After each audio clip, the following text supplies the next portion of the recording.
Quel est le fonctionnement de l'airbag? L'airbag a été inventé en 1953 par l'Américain John Heydrich.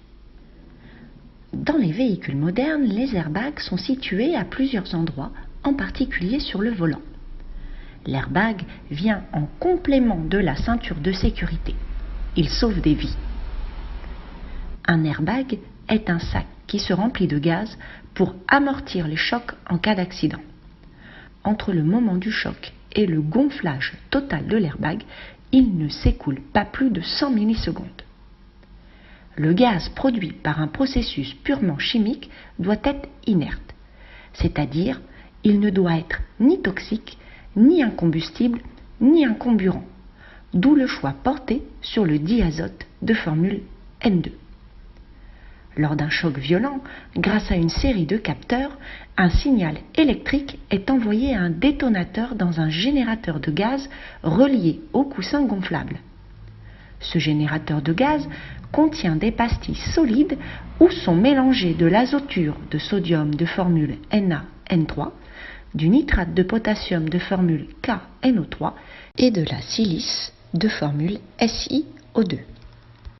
3 réactions se produisent à la suite de l'amorçage du détonateur. Toutes les espèces sont solides sauf le diazote N2.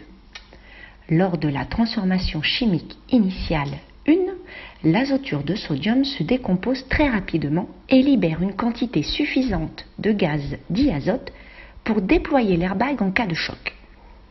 Mais le sodium solide alors produit réagit très violemment avec l'eau et le dioxygène contenus dans l'air. Le nitrate de potassium, réaction 2, permet de neutraliser cette réaction et la silice, réaction 3, de former un sel K2Na2SiO4 stable, inerte et ininflammable. Ainsi, les airbags sont principalement utilisés dans les voitures pour protéger les passagers lors d'une collision et ainsi leur éviter de percuter violemment certains accessoires de la voiture, comme le volant, les vitres latérales, l'appui-tête avant pour un passager situé à l'arrière.